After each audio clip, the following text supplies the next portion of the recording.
Candyman, el asesino serial que engañaba a los niños con golosinas que fabricaba antes de violarlos y matarlos. La mañana del miércoles 8 de agosto de 1973 transcurría apacible para la policía de Pasadena hasta que, exactamente a las 8:24, la telefonista del 911, Velma Lines, atendió la llamada de un adolescente. Será mejor que venga ahora mismo. Acabo de matar a un tipo, dijo.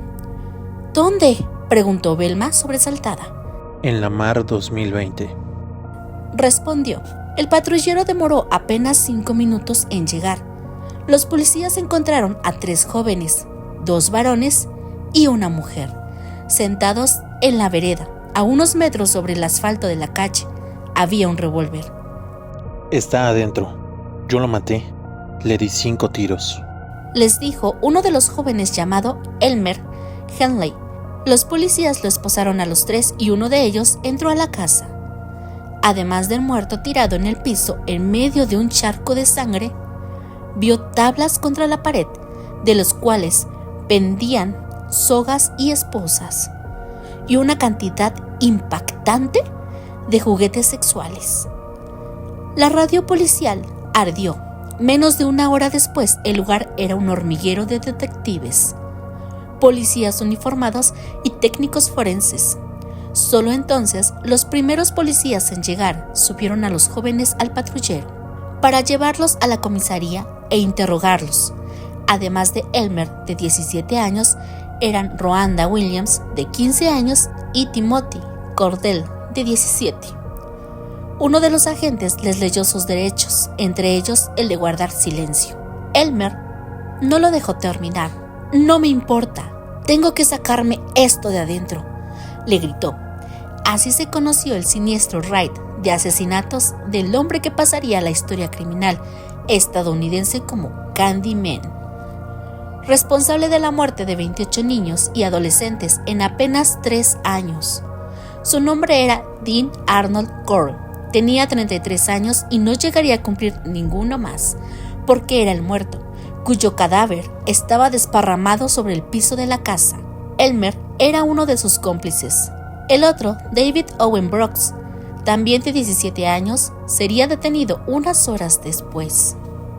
A los detectives de la policía de Pasadena les costó creer que Dean Arnold Curl fue un asesino en serie.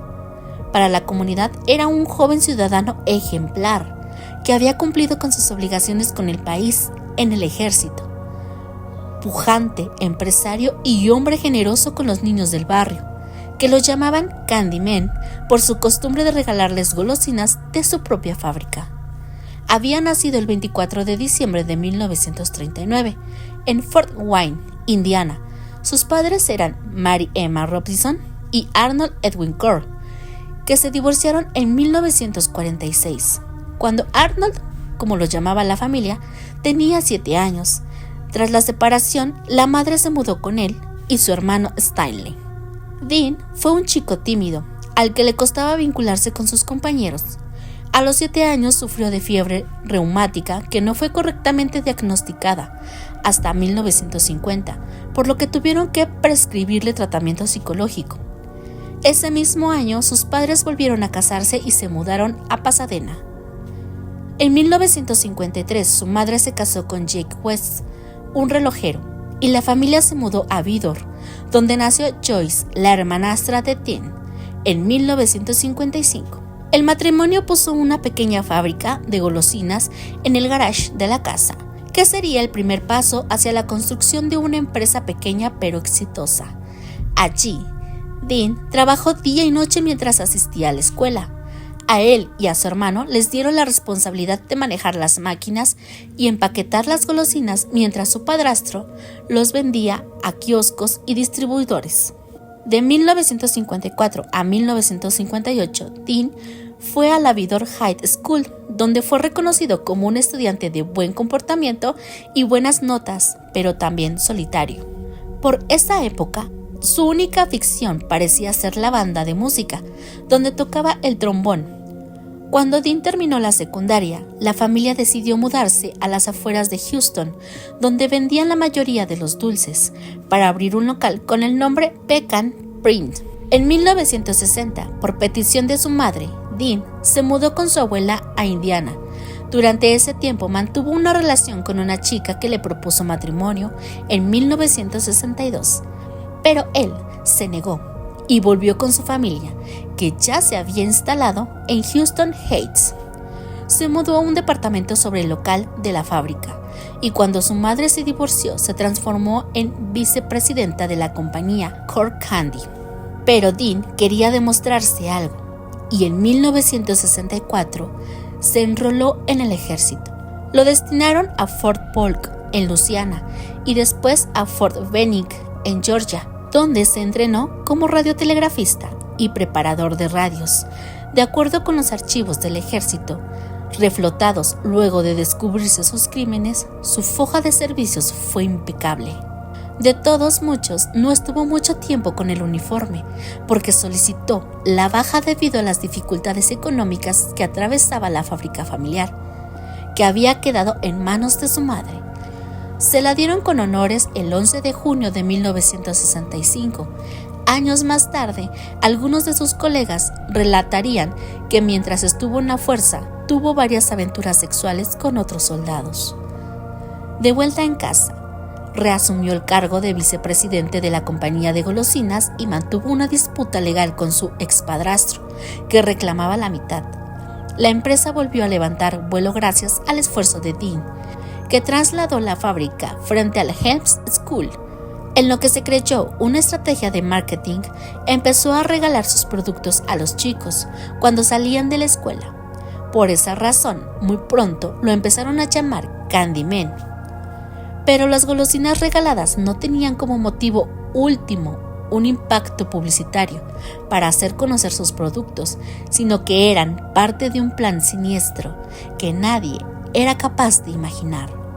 Lo empezó a poner en práctica cuando conoció a dos chicos que por entonces tenían 14 años y los convirtió en sus cómplices.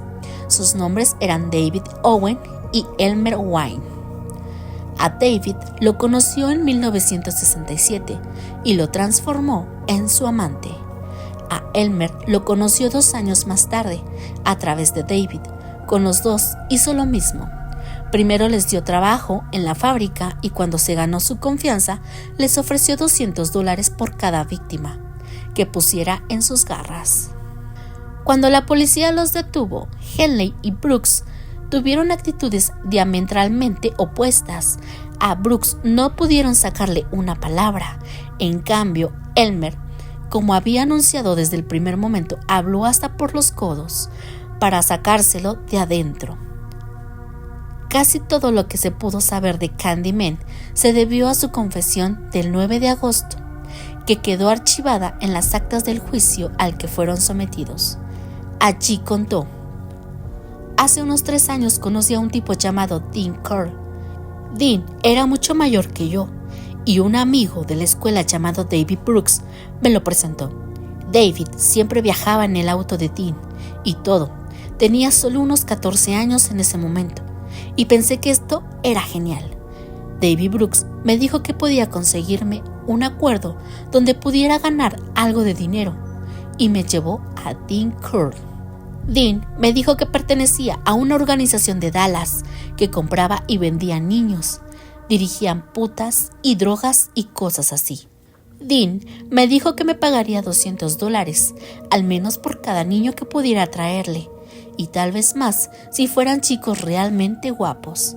Dean tenía una G-Tex en ese momento y nos subimos a ella. Dean y yo comenzamos a conducir. Recogimos a un chico en Studywood y hablé con él, ya que tenía el pelo largo y todo, y fue más fácil para mí hablar con él. Lo convencí para que fuera a Dean's Apt a fumar un poco de marihuana, así que fuimos al departamento de Dean.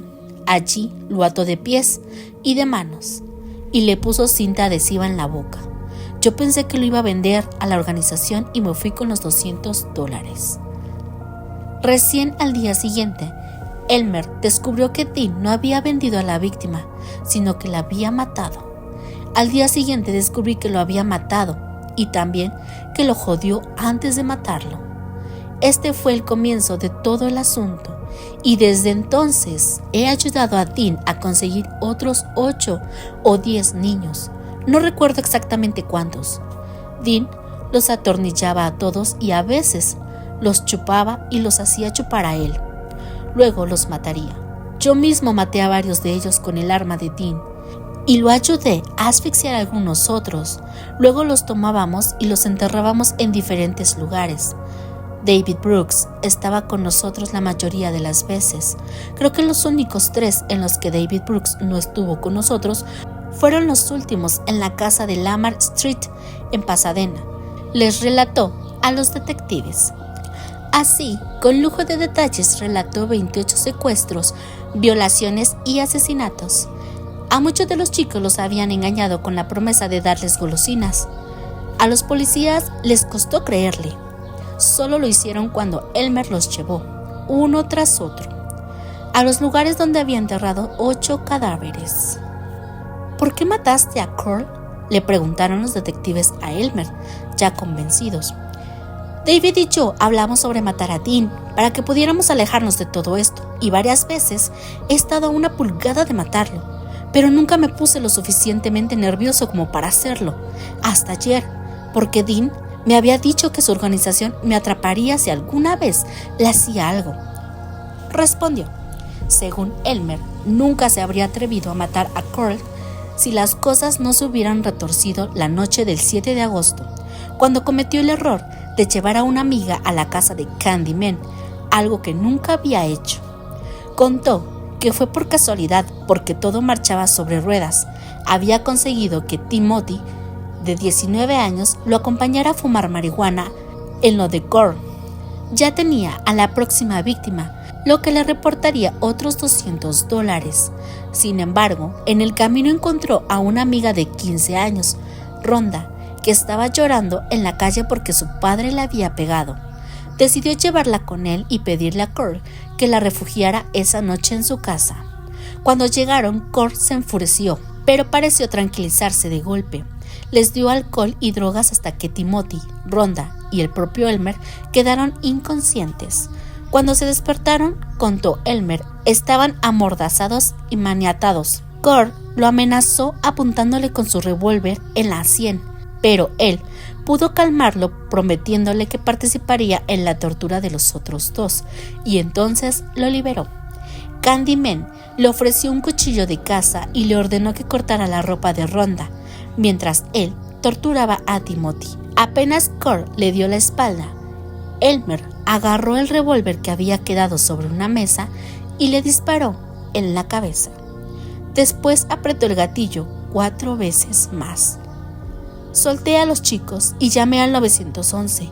Eso es todo lo que tengo que decir. Terminó su declaración. Así se conoció la verdadera historia de Candyman y su sangriento final. Elmer y David Brooks fueron condenados a cadena perpetua. Hemos llegado al final. Si te gustó, dale like y comparte el video. No se te olvide suscribirte y activar la campana de notificaciones para cuando subamos otro video. Nos vemos en la próxima historia.